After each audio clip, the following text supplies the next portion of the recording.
Sebelum itu kita nak bercerita tentang KJ tidak bertanding Parlimen Rembau. Dia kata dia akan bagi laluan kepada Tok Mat. So ini adakah ini political cleansing dalam UMNO? Political cleansing maksudnya dia nak bersihkan UMNO daripada orang-orang yang melawan kata presiden. Macam saya kata sebelum inilah bahawa terdapat perkumpulan yang sekarang ini bertembung sesama sendiri di dalam UMNO dan mereka sekarang ini climbing up the ladder untuk nak naik. Saya kata hari itu penentu sebenar kepada UMNO ni adalah pemilihan parti. Penentu sebenar kepada UMNO adalah pemilihan parti. So what happened tuan-tuan? Dalam pemilihan parti UMNO ni sepatutnya yang boleh menang adalah tim Ismail Sabri and the gang. Maksudnya kluster menteri ni boleh menang. Kerana apa? Dana pada dia, kuasa pada dia, kedudukan pada dia. So siapa yang menang dalam pemilihan parti UMNO, maka dia boleh jadi presiden, dia boleh menentukan siapa majlis tertinggi, dia boleh menentukan calon. So perkiraan itu dia orang ingat dia orang boleh desaklah UMNO buat secepat mungkin. Buat secepat mungkin pemilihan parti. Tetapi kluster mahkamah yang diketuai oleh Zahid Hamidi pada waktu itu, dan pada sekarang ini pun merasakan bahawa dia tahu chances untuk dia nak menang tu agak payah. So apa yang dia orang buat tuan-tuan? Dia kata dia pergi merujuk kepada Ismail kepada KDN siapa? Hamzah Zainuddin siapa? Bersatu untuk memohon supaya ROS melanjutkan bahawa pemilihan parti UMNO ni diadakan selepas. Patutnya Disember ini tamat. Dah habis dah, dia tak boleh 18 bulan tu dah due. Dah cukup masa dah 5 tahun. Kena buat juga. Tetapi dia berjaya membuatkan KDN ROS mengeluarkan perkeliling satu surat mengatakan bahawa UMNO boleh mengadakan pemilihan parti anytime after 6 months after PRU. So maksudnya kalau PRU Mei tahun hadapan sekalipun, 6 bulan lepas tu dia ada masa untuk dia orang nak buat. So kenapa perkara ni sangat penting? Saya sebut kalau kita tak faham reading between the line strategi politik ni, itu yang kita tak nampak. Now bayangkan kalau sekiranya UMNO bertanding and they are confident they're going to win this election.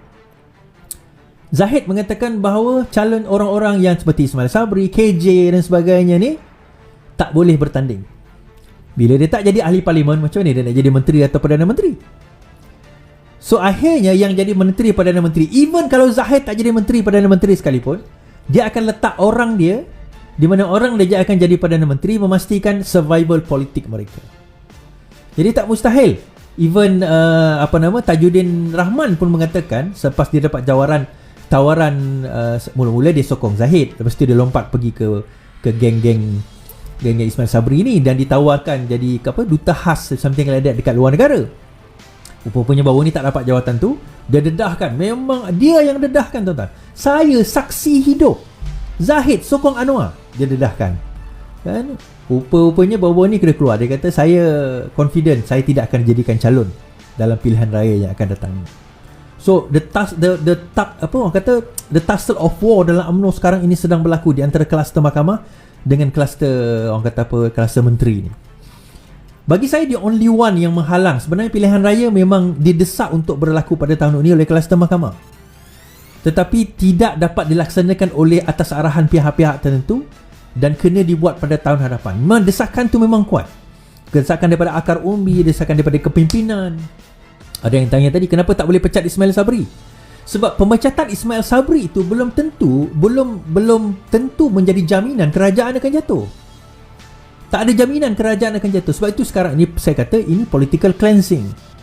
Kalau kita dengar semisal Hishamuddin Tun Hussein On, dia tak berbunyi, dia diam je. Kenapa? Sebab dia tahu kalau dia berbunyi, dia akan jadi orang kata mangsa kepada another series of pembunuhan politik. Pembunuhan karier politik di kalangan dia orang. This is what going to happen to them. So tak nak dia terpaksa senyap sebab dia nak jadi calon, dia nak jadi menteri lagi, dia nak political career dia berterusan. Dia tak nak mati. Dan bagi Zahid adalah satu-satunya presiden UMNO yang tak pernah jadi Perdana Menteri, tuan-tuan. Of course lah, timbalan Perdana Menteri dia pernah, tapi Perdana Menteri tak pernah. Now this is the right time. So macam mana cara nak jadi Perdana Menteri kalau dia ada kes? Simple je. Ni political, ini kira-kira mudah. Okey, dia masuk pilihan raya, dia letakkan calon-calon dia, dinamakan seorang bakal Perdana Menteri. Perdana Menteri tu naik, lepaskan kes dia. Once dia dah lepas, dia boleh bertanding. Dia naik, menang ahli parlimen, dia dilantik jadi Perdana Menteri. Not impossible. Not impossible. Tak mustahil perkara itu berlaku. Sebab itu hari ini Syam Jalil hari ini tadi dia buat satu kenyataan. Dia buat apa orang kata bukanlah perarakan, perhimpunan solidariti kepada Najib di Pekan tadi, di Pekan di Pahang. Dia buat satu solidariti, dia kata okey, sekarang ini kita di cerita-cerita dia kata kita akan pastikan kalau kita memerintah 15 kes yang digugurkan pada zaman Pakatan Harapan kita akan buka semula, dia kata macam tu. Now to be fair tuan-tuan, kita tak ada masalah nak buka-buka lah. Tetapi ada 140 kes UMNO yang digugurkan zaman Muhyiddin dan zaman UMNO ni nak buka tak?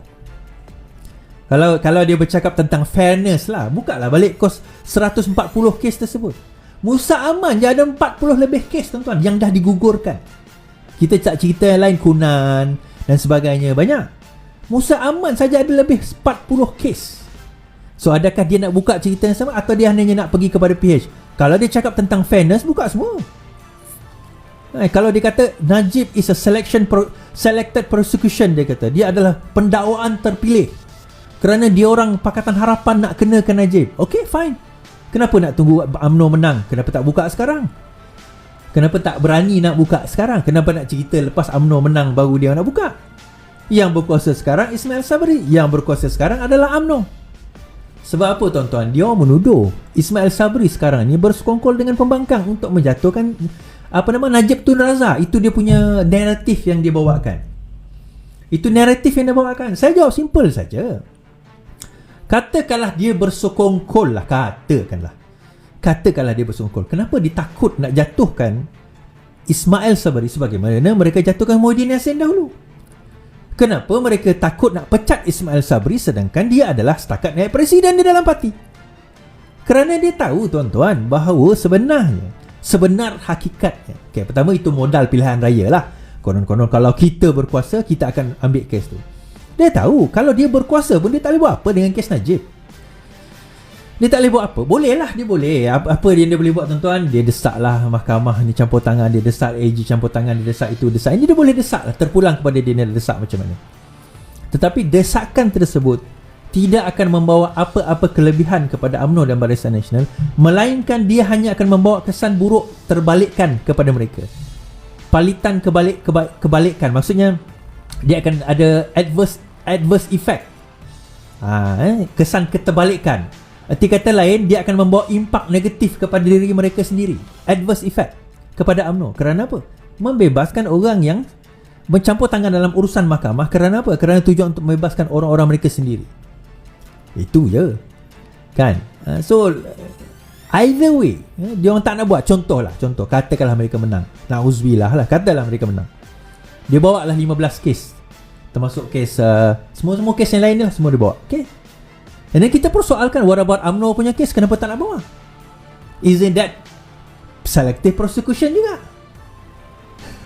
Katakanlah digugurkan kes Zahid, dia gugurkan kes Najib yang balance tu, katakan contoh.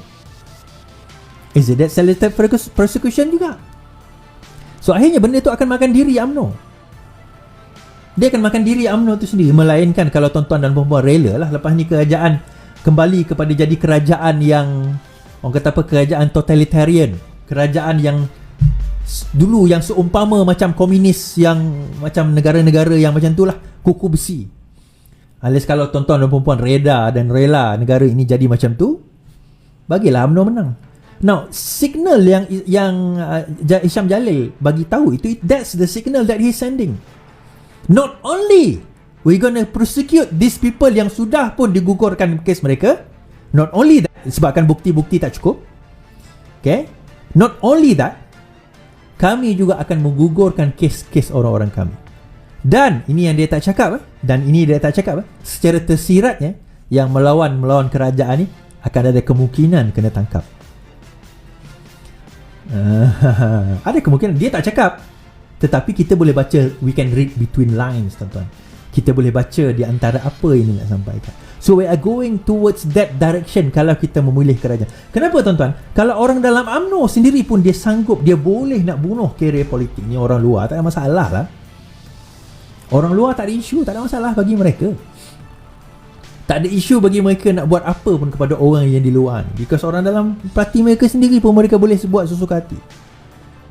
Dan solidariti untuk UMNO, untuk Najib pada hari ini di Pekan bukan setakat untuk Najib sebenarnya. Itu kempen politik dah bermula dah. Dan bila saya tengok sekejap dah tadi kan, ramai orang bertepuk tangan. Ya, Najib telah dikhianati. Najib telah dikhianati. Najib telah difitnah, dizalimi. Saya baca ada satu posting. Dia kata justice is dead. Najib telah dizalimi. Itu saya baca komen-komen, walaupun like dia 70 saya malah nak komen, tapi saya suka membaca, saya suka melihat mentaliti dia orang ni. Saya suka nak meninjau mentaliti orang-orang macam ni. Bila saya tengok dan saya tinjau mentaliti dia orang ni, saya nampak persamaan dia satu je tuan-tuan. Persamaan dia satu saja. Mereka bukanlah insan yang mahu membaca. Okay? Even if they read, they will not be able to accept the fakta yang ada dalam penghakiman tersebut.